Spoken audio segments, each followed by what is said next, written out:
Hello নতুন ফরেক্স ট্রেডাররা, welcome করছি আপনাদেরই চ্যানেল ফরেক্স শিখিতে। তো বন্ধুরা, আজকে আমরা শিখব মার্কেটের মুভমেন্ট নিয়ে।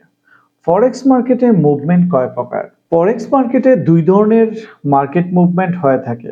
একটা হচ্ছে বুলিশ মুভমেন্ট আর একটা হচ্ছে বেরিশ মুভমেন্ট। সো এভরিওয়ান, তাহলে চলুন ভিডিওটা শুরু করা যাক।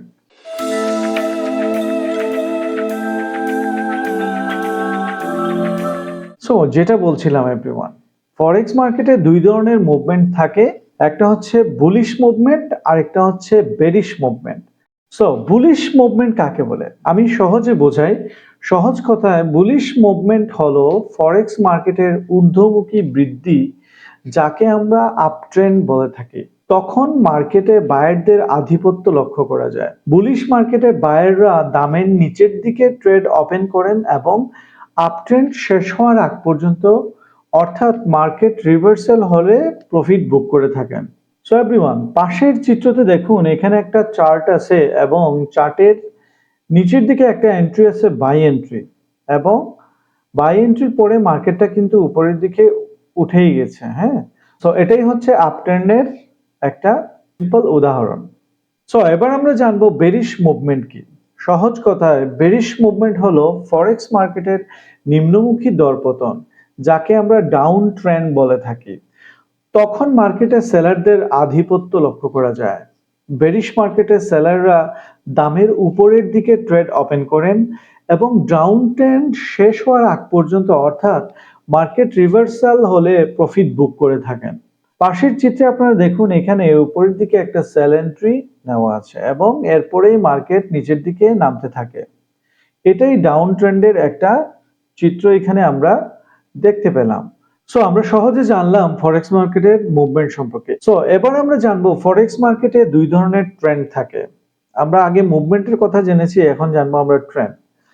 এটাকে আমরা বুলিশ বা আপ ট্রেন্ড বলি একটাকে, আর আরেকটাকে বলি আমরা বেরিশ বা ডাউন ট্রেন্ড। আপনারা দেখুন বামের চিত্রে আপওয়ার্ডস, এখানে মার্কেট উপরের দিকে উঠে গেছে, আর ডানের চিত্রে দেখুন ডাউনওয়ার্ডস, অর্থাৎ মার্কেট নিচের দিকে নেমে গেছে। এই দুইটাই হচ্ছে আপনার আপ ট্রেন্ড এবং ডাউন ট্রেন্ডের দুটো চিত্র। এই দুটো ক্ষেত্রেই আমরা বেসিক্যালি ট্রেডিং করে থাকি। আরো অনেক ধরনের মার্কেট আছে, এগুলো নিয়ে আমরা পরে আলোচনা করব। আপাতত আমরা আপওয়ার্ডস অর্থাৎ আপ ট্রেন্ড এবং ডাউন ট্রেন্ডটা বুঝি। সো পরবর্তী স্লাইডে যাই আমরা। সো এখন আসুন বুলিশ বা আপ ট্রেন্ড কি আমরা সহজে বুঝি। মার্কেটে আপ ট্রেন্ড হলো ধারাবাহিকভাবে দামের ক্রমাগত বৃদ্ধির উচ্চতর শীর্ষ এবং উচ্চতর নিচের একটি সিরিজ।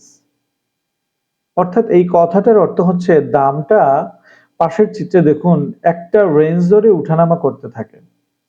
পরবর্তীতে আমরা একটা স্লাইডে এটা ভালোভাবে বুঝাবো। যদি মার্কেট এইভাবে দাম ধরে রাখে এবং উপরের দিকে হাইয়ার হাই এবং নিচের দিকে হাইয়ার লো এইচএল তৈরি করে, তাহলে বুঝবেন আপ ট্রেন্ড অক্ষত অবস্থায় চলছে। এবং যখন দাম হাইয়ার লো অর্থাৎ এইচএল এর ট্রেন্ড লাইন ব্রেক করে নিচের দিকে নামবে, তখন বুঝবেন আপ ট্রেন্ড এখানেই শেষ। একটা চিত্র আছে, চলুন আমরা দেখি। দেখুন এভরিওয়ান, এই চার্টে আমরা এখানে টপ এবং বটম চার্টটা এরকম একটা প্যাটার্ন ক্রিয়েট করেছে, এবং এই টপটাকে আমরা হাইয়ার হাই বলতে পারি আর নিচের বটমটাকে বলতে পারি আমরা হাইয়ার লো। এরকম ভাবে কন্টিনিউ চার্টটা হাইয়ার হাই এবং হায়ার লো মেক করেছে। সো এখন দেখুন আমরা এখানে একটা আপ ট্রেন্ড লাইন আঁকলাম, এখানে দুটো বটম লাইনের সংযোগস্থলে আমরা একটা আপ ট্রেন্ড লাইন আঁকলাম, এবং এটা পরবর্তীতে যখন আরো বৃদ্ধি পাবে তখন আমরা কনফার্ম হব যে না, ঠিক আছে, আপ ট্রেন্ড চালু হয়ে গেছে। এইটাতে থেকেও বোঝা যায়।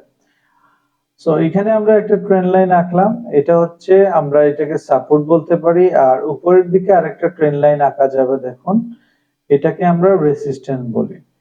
এই সাপোর্ট এবং রেসিস্ট্যান্টের মধ্যখানে দাম ঘুরতে থাকবে, এবং এক পর্যায়ে যখন দামটা নিচের দিকে হায়ার লোতে এসে দামটা ব্রেক করে নিচের দিকে যাবে, তখন বুঝবেন যে আপ ট্রেন্ডটা এখানেই শেষ হয়ে গেছে। তখন আমরা প্রফিটটা বুক করে নিব। সো এবার আমরা জানবো বেরিশ বা ডাউন ট্রেন্ড কি। মার্কেটে ডাউন ট্রেন্ড হলো ধারাবাহিকভাবে দামের নিম্নতর শীর্ষ এবং নিম্নতর উপরের একটি সিরিজ।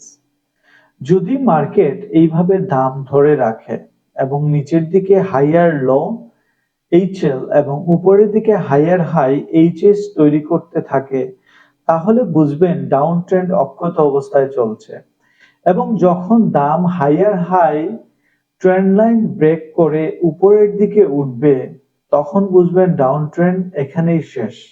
এবং বিপরীতভাবে আমরা ডাউন ট্রেন্ডের ক্ষেত্রে দেখব একটা চার্ট প্যাটার্নের মধ্যে লোয়ার হাই এবং লোয়ার লো ক্রিয়েট হচ্ছে, একটা দুটা তিনটা এক্সটেনশন হচ্ছে এবং আমরা একটা ট্রেন্ড লাইন দিয়ে এটা সুন্দর করে একটা ট্রেন্ড লাইন আঁকতে পারতেছি, তখন আমরা কনফার্মেশন পাবো যে এখানে ডাউন ট্রেন্ড শুরু হয়ে গেছে। উপরের ট্রেন্ড লাইনটাকে আমরা রেসিস্ট্যান্ট হিসেবে ধরতে পারি এবং নিচের ট্রেন্ড লাইনটাকে আমরা সাপোর্ট হিসেবে ধরতে পারি, এবং প্রাইস ক্রমাগত সাপোর্ট এবং রেসিস্ট্যান্টের মধ্যখানে যখন চলতে থাকবে এবং এক পর্যায়ে যখন রেসিস্ট্যান্সকে ব্রেক করে প্রাইসটা উপরের দিকে উঠে যাবে, তখনই আমরা বুঝবো যে এইখানেই ডাউন ট্রেন্ডের সমাপ্তি ঘটেছে।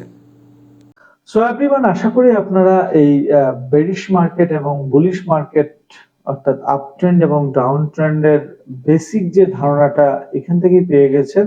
আশা করি ভিডিওটা আপনাদের উপকারে আসবে। যদি কোনো কিছু বোঝার থাকে, কোনো কিছু না বুঝেন, তাহলে অবশ্যই টেলিগ্রাম গ্রুপে জয়েন করবেন, নক করবেন, অবশ্যই আমি আপনাদেরকে আমার যথাসাধ্য বোঝানোর চেষ্টা করব।